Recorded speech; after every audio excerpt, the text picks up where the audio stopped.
We should be applauding human rights defenders as heroes, showering them with accolades and with recognition and with acclaim for what they do, because these are people that are acting selflessly for the common good in many ways. But alas, they do face a lot of danger. In some cases, the law is used to criminalize them and to persecute them through prosecution, or they are injured and crippled for life. In some cases, they are stalked and other terrible things, including online and including in being tracked to their homes. Their livelihoods are taken away. They are fired from their jobs. So you name it, it all happens to human rights defenders. A human rights defender is someone who is peacefully defending and protecting and promoting the human rights of other people. Human rights defenders are just human beings like you and me. They work on issues like labor rights, the environment, anti-corruption, good governance, free press. So there are different types of focus that a human rights defender can have, but what makes them come together is that they all believe in a society that should be free, a society that should be inclusive, a society that should treat all of the individuals equally. So those human rights defenders, they are on the front line of pushing for a world which is exactly what the United States wants to see, a world that is free, open, prosperous, and secure. I think human rights defenders are courageous people. They're people who are really speaking out on behalf of us. They do this not for themselves, they do it so that we have the basic freedoms and rights. They recognize that it'll be stronger for the country in which they live in, but these are really courageous people that do things in an unselfish manner so that we all can enjoy basic freedom. They're doing so to allow people to live in dignity and make sure that they can work to make their own choices. Vivir con dignidad no es que sea que se quiera tener riquezas, sino que se viva dignamente con derechos. To me, the fight for human rights is fight for my own dignity. In Burma, where I am from, my people, Rohingya, are systematically deprived of all the basic human rights that are available. They're not allowed to exercise freedom to speak or to worship or to get education, to conduct business freely, or to mobilize themselves, freedom of associations and assembly. All the rights are stripped because of the military dictatorship and authoritarian regime. The US government has determined that the atrocities against Rohingya in 2017 is genocide and crimes against humanity. And I myself was a former political prisoner. I was imprisoned for 7 years because of my father's political activism. He was an elected parliamentarian in 1990 elections, and military targeted him, and then they arrested the entire family, the rest of the family, after 2 months because we are Rohingya. Well, human rights defender for me is somebody that believes in freedom. And I really didn't know what freedom was until I was in prison, in solitary confinement. That gave me a lot of time to think about freedom.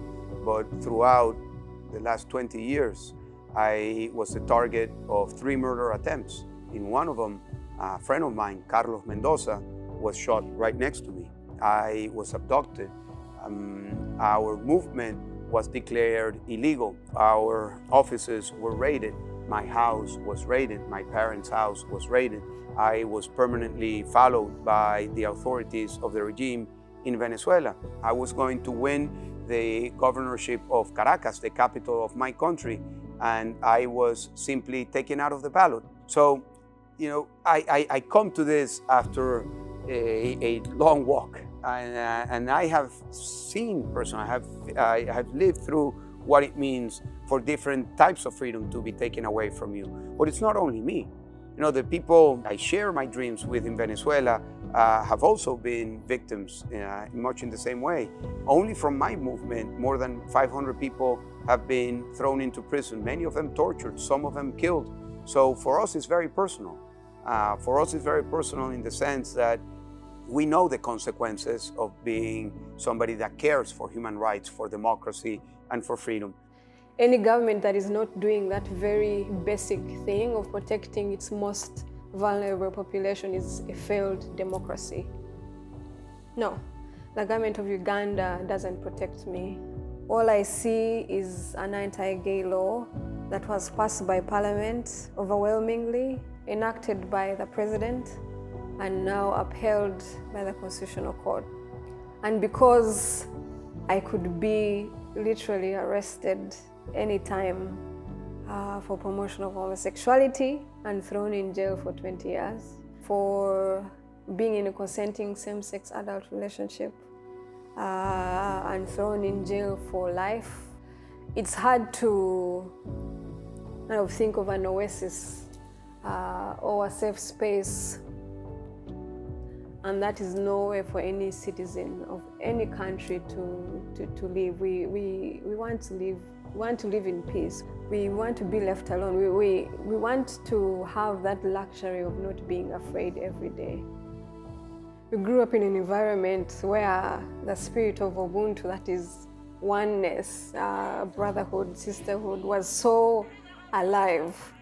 That is the Uganda I grew up knowing.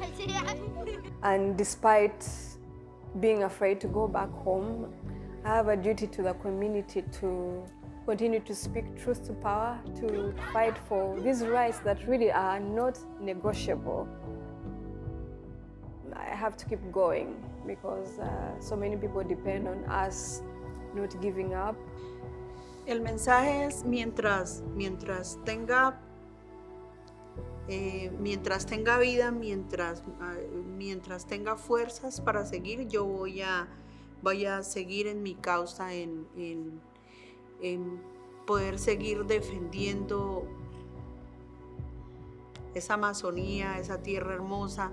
Y yo lo decía, no entiendo por qué, si ser defensor de derechos humanos, ser defensor ambiental, es una cuestión que incluso no es remunerada, es un compromiso que se hace desde la persona, pero no sé por qué tenemos tantos enemigos.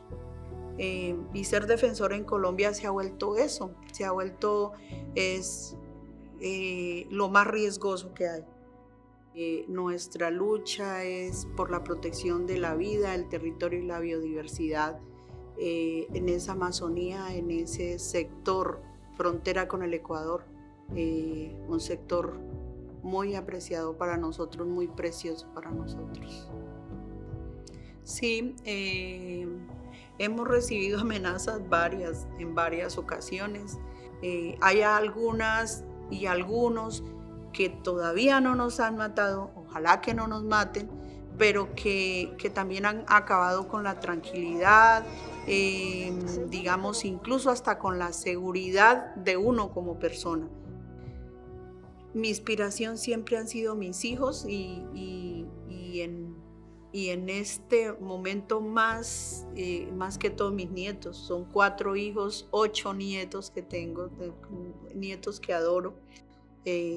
Me dijeron, no mamá, ya no más, retírate de todo esto, ya no más. Yo amo a mis hijos, pues precisamente uno porque los quiere, por eso es que está en esta lucha. At the end of the day, if I don't fight, if I don't promote human rights, if I don't defend human rights, who else? If not me, who else, right? So it is my responsibility to defend our rights and to defend rights of our neighbors and our society. And we see people bringing that change. We have a choice. We can sit on our hands and we can say it's somebody else's problem, or we can get in the game and say these are people who are fighting for the exact values that we hold dear in the United States. And it's not just our opportunity, but it's our responsibility to stand with them because it is in their interest and it's in our interest. Hope for human rights defenders is absolutely essential because they give hope to the people in the country in which they're operating. People who might be oppressed, people who may not have their basic freedom, they need to have hope. And human rights defenders give them that hope. So we have to give human rights defenders the hope they need to know that we have their back and we're going to help protect them and keep them safe. Makes me hopeful to know that there are hundreds of thousands of people in all of the autocratic countries working for their countries to be freed. Many times people think of autocratic countries as if the regime is the same as the people. That is not true. The people from Iran, from Russia, from Venezuela, from China, they want to be free. And that gives me hope. And freedom gives me hope. Human rights give me hope. Democracy gives me hope.